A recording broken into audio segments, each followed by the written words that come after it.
మీరు మీ ఇంట్లో పెద్దవాళ్ళైతే మీకు కష్టాలు తప్పవు. మీరు మీ ఇంట్లో ఫస్ట్ చైల్డ్ అంటే తల్లికి పుట్టిన మొదటి బిడ్డ అయితే మీకు కష్టాలు తప్పవు. చాలామంది అనుకుంటారు ఫస్ట్ చైల్డ్‌కి కొంచెం బాధ్యతలు ఎక్కువగా ఉండడం వల్ల టెన్షను, కోపము, చిరాకు అవి ఎక్కువగా ఉంటాయనుకుంటారు. బట్ యాక్చువల్లీ రీజన్ అది కాదు. రీజన్ ఏంటంటే దీనికి ఒక సైంటిఫిక్ రీజన్ ఉంది.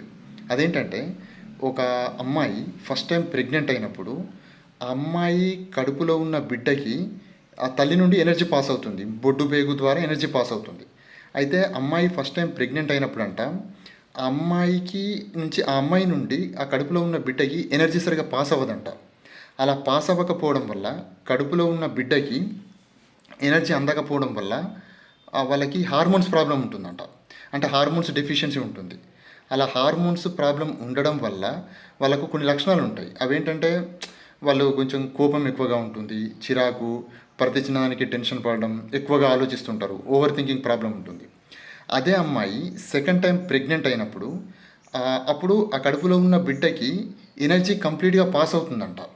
అలా ఎనర్జీ కంప్లీట్గా పాస్ అవ్వడం వల్ల ఆ సెకండ్ చైల్డ్కి వాళ్ళ బాడీలో హార్మోన్స్ అన్నీ కరెక్ట్గా ఫామ్ అవుతాయి. అంటే బాడీలో హార్మోన్స్ ప్రాబ్లం ఏమి ఉండదు.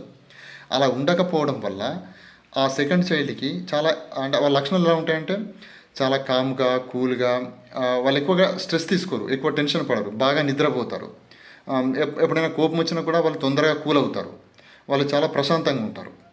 ఇప్పుడు ఈ లక్షణాలు అందరికీ ఉంటాయి. కొందరికి ఎక్కువగా ఉంటాయి, కొందరికి తక్కువగా ఉంటాయి. ముఖ్యంగా ఈ ఫస్ట్ చైల్డ్కి కోపము, చిరాకు, ప్రతిదానికి టెన్షన్ పడడము, ఎక్కువగా ఆలోచిస్తూ ఉండడం, వీళ్ళు ప్రతిదానికి డిస్టర్బ్ అవుతుంటారు కదా. ఈ లక్షణాలు ఫస్ట్ చైల్డ్కి కొందరికి ఎక్కువగా ఉంటాయి, కొందరికి తక్కువగా ఉంటాయి. ఎక్కువగా ఎవరికి ఉంటాయంటే ఇప్పుడు నేను ఫస్ట్ చైల్డ్, మా అమ్మ వాళ్ళ అమ్మకి తను కూడా ఫస్ట్ చైల్డ్ అయితే అప్పుడు నాకు ఈ ఈ లక్షణాలు ఎక్కువగా ఉంటాయి. ఎందుకంటే ఇప్పుడు మా అమ్మకు ఆ ఫస్ట్ చైల్డ్ అవ్వడం వల్ల తనకు కోపము, చిరాకు, ఆ టెన్షన్ అవన్నీ ఎక్కువగా ఉంటాయి కదా.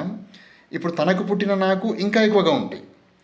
సో సెకండ్ చైల్డ్గా పుట్టిన వాళ్ళందరూ అదృష్టవంతులు. అందుకే పెళ్లి చేసుకునేటప్పుడు ఇద్దరు ఫస్ట్ చైల్డ్ పెళ్లి చేసుకోకూడదు.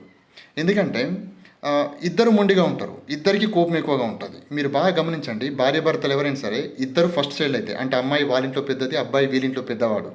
సో ఇద్దరు ఫస్ట్ చైల్డ్ పెళ్లి చేసుకుంటే ఇద్దరు కాంప్రమైజ్ అవ్వరు, ఇద్దరు అడ్జస్ట్ అవ్వరు. వాళ్ళకు అంటే బై నేచర్ పుట్టుకతో ఆ లక్షణాలు ఉంటాయి కాబట్టి వాళ్ళిద్దరి మధ్య గొడవలు ఎక్కువైతాయి. అందుకే పెళ్లి చేసుకునేటప్పుడు ఒకరు ఫస్ట్ చైల్డ్, ఒకరు సెకండ్ చైల్డ్గా ఉండాలి. అప్పుడు వాళ్ళు అంటే గొడవలు జరగవు అన్నట్టు.